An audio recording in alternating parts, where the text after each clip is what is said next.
I'm Donna Whitaker, 17 years old, and my parents just picked a beach trip with my sister over my 17th birthday.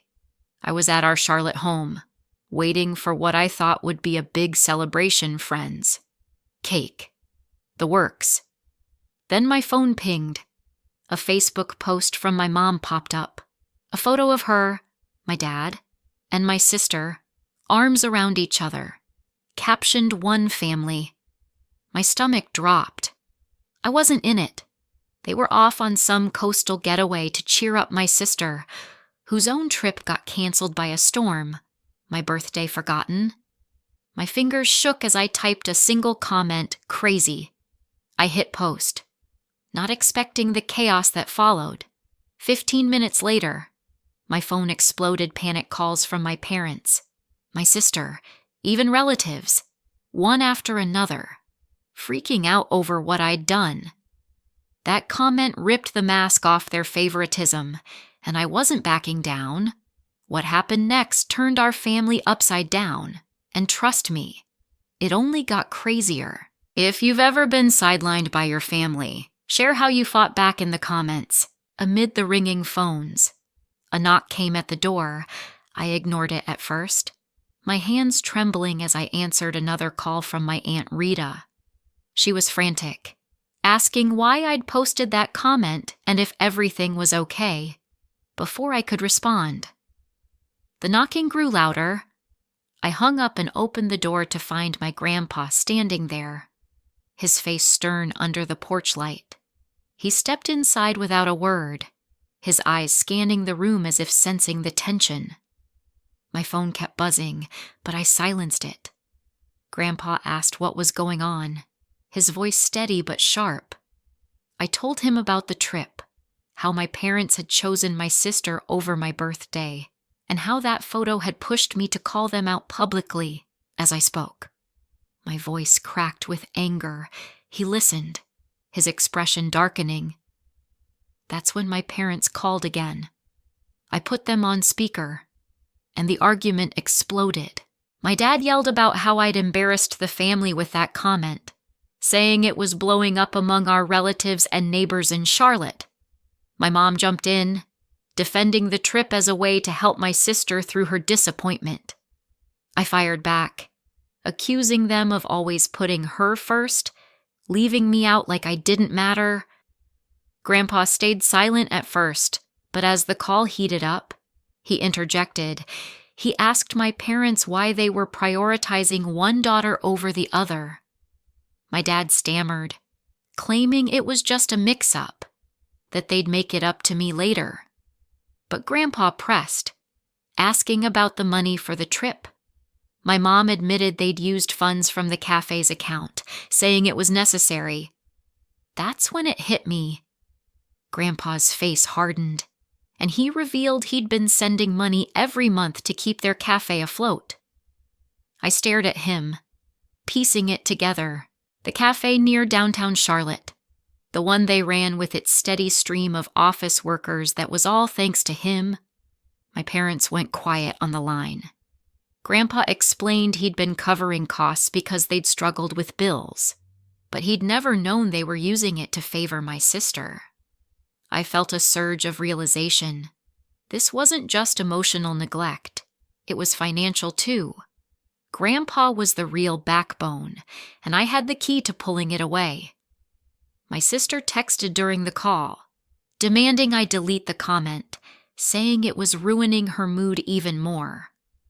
I ignored her, focusing on Grandpa. He told my parents they were wrong, that their choices were tearing the family apart. The call ended with my dad pleading for understanding, but Grandpa hung up. Rita called back, saying she'd seen the post and alerted Grandpa. She sounded worried, but I thanked her for the heads up. As Grandpa sat down, he admitted he should have seen the signs earlier. I nodded, my mind racing. This knowledge changed everything. I wasn't powerless anymore. The panic from that comment had brought Grandpa here, and now I saw the leverage I held. My parents' cafe depended on him, and if I played this right, I could turn the tables.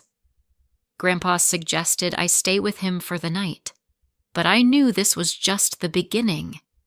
My heart pounded with a mix of fear and excitement. For the first time, I felt like I could fight back. I locked eyes with Grandpa and said, "If you're the one keeping their cafe running, then cut it off. Stop the money now."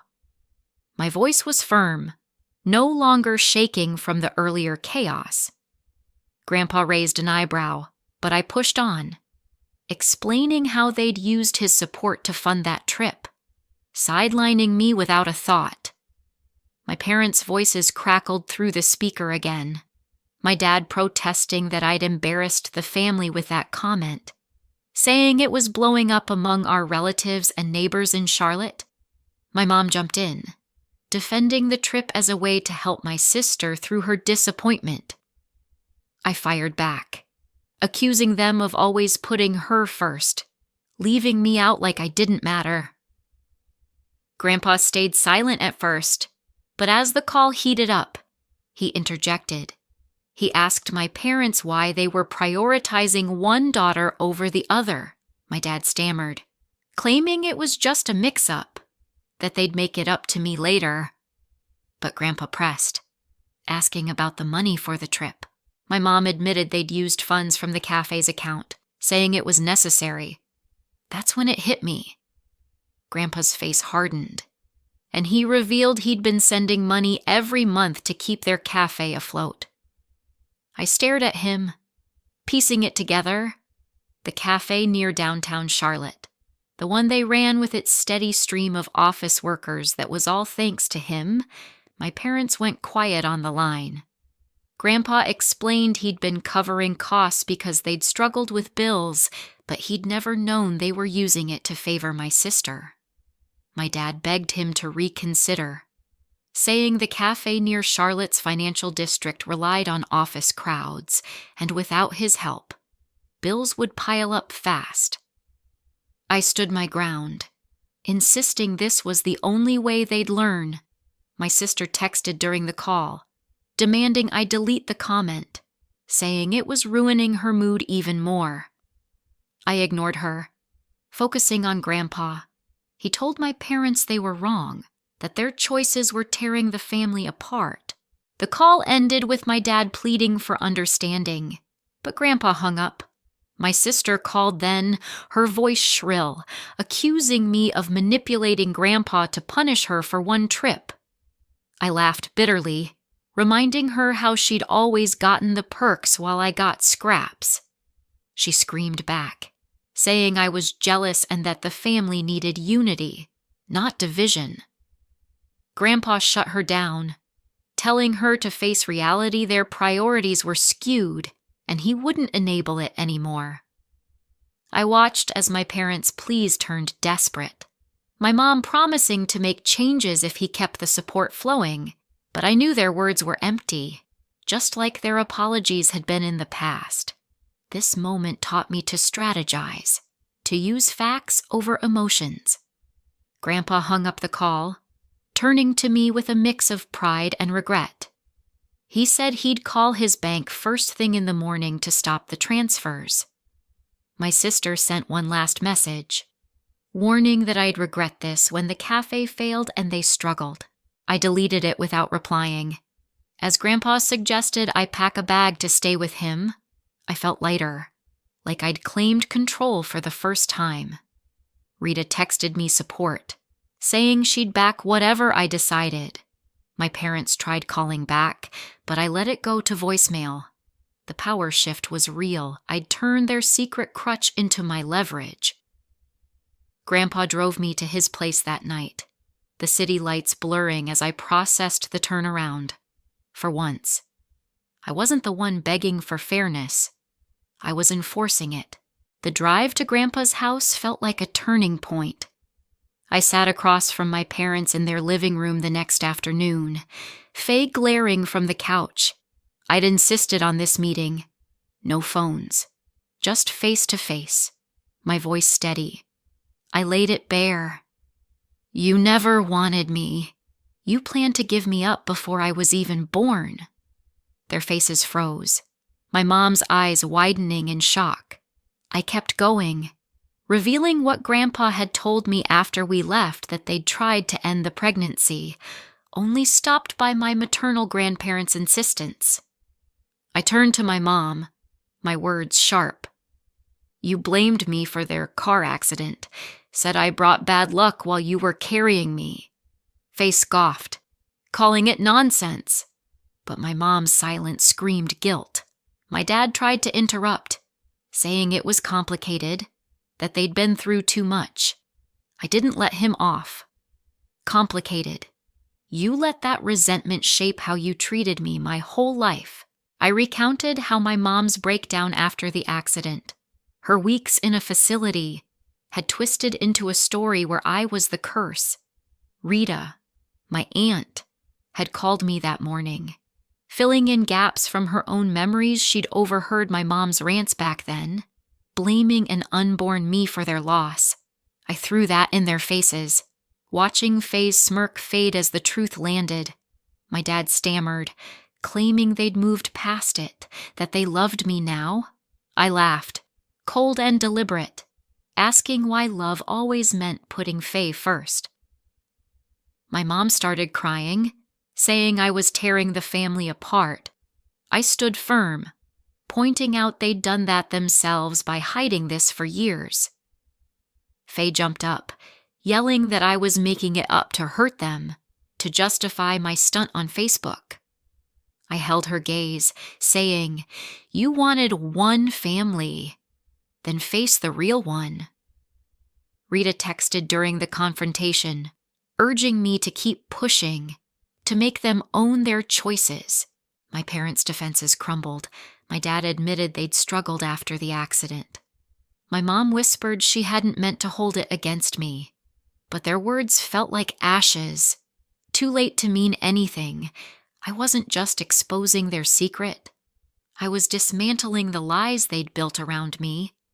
Faye tried one last jab, saying I was ungrateful for their care. I shot back that care wasn't enough when it came with a hierarchy. The room grew heavy, their guilt palpable. But I felt no pity.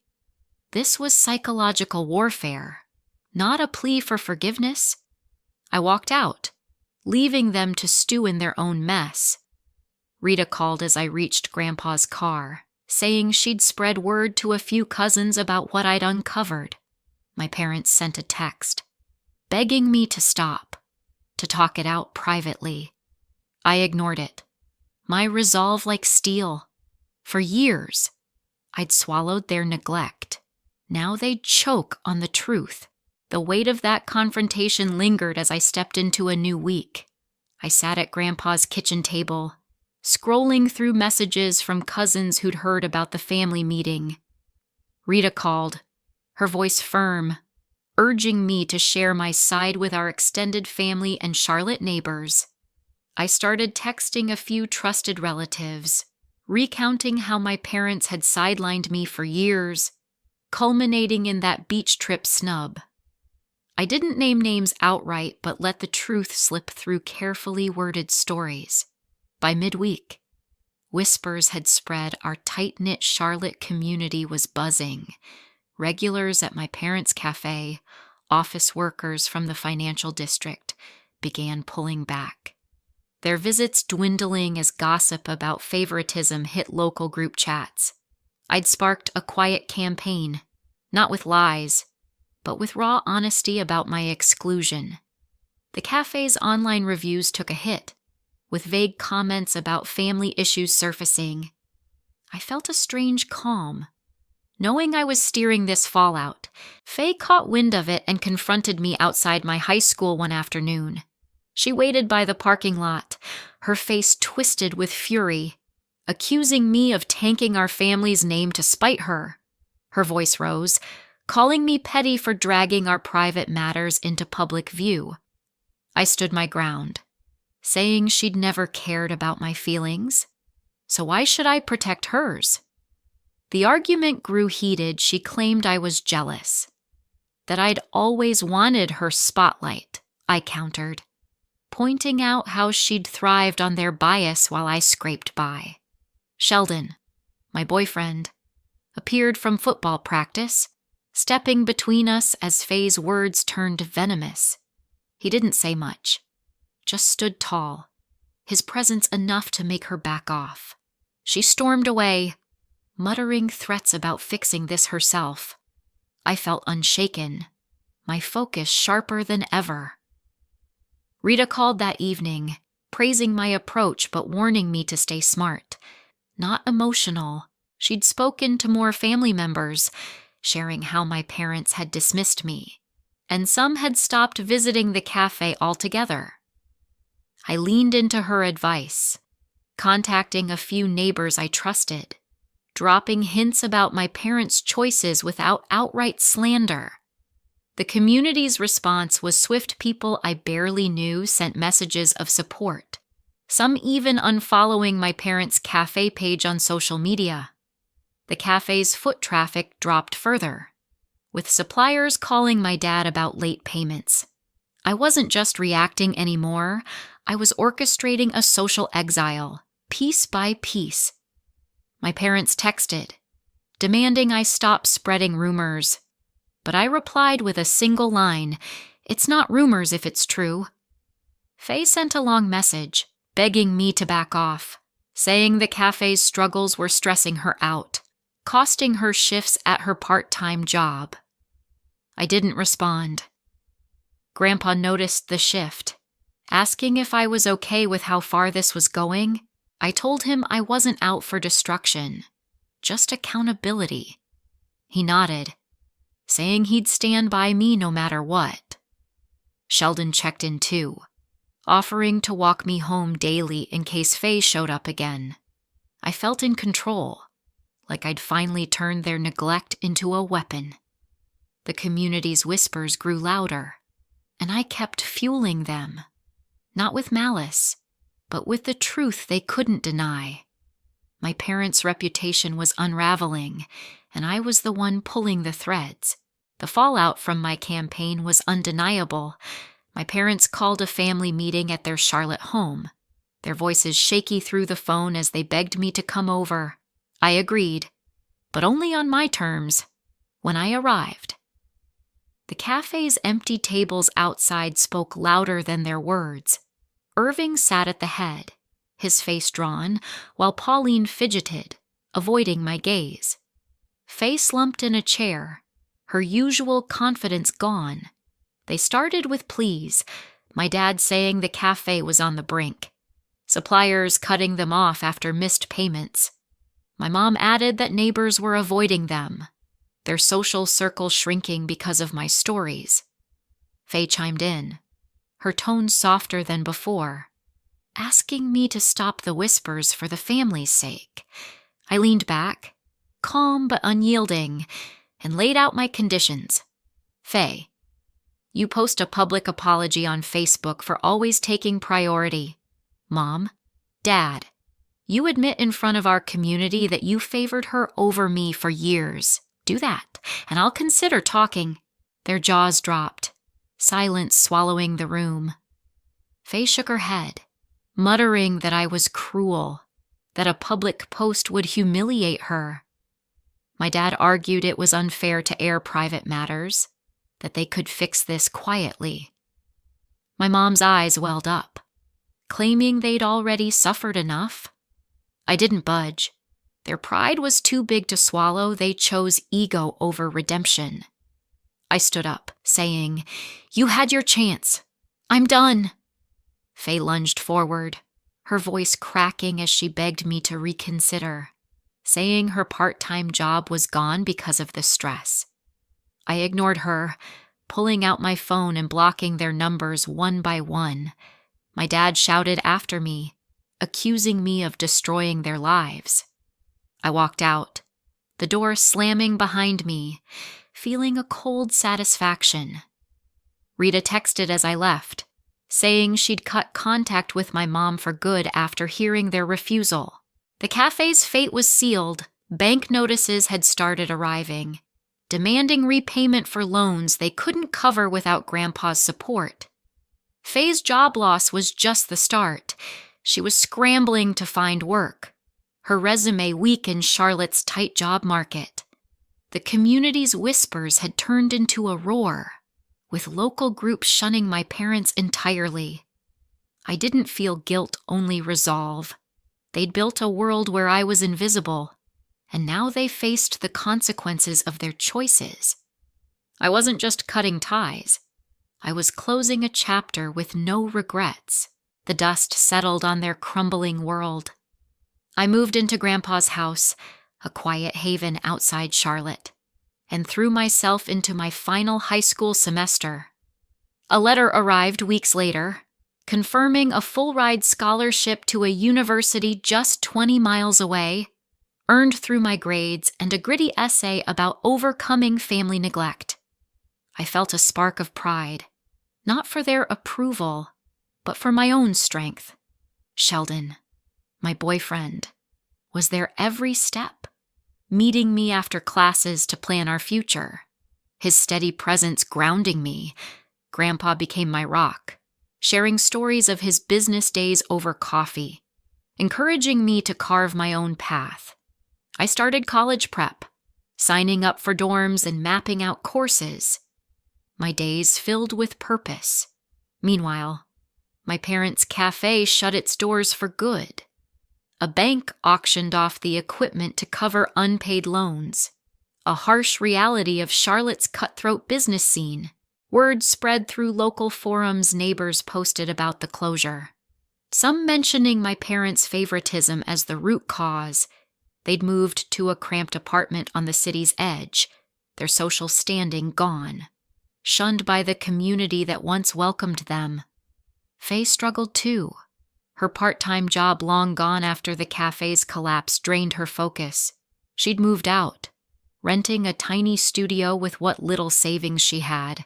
But Charlotte's job market offered no mercy for her shaky resume.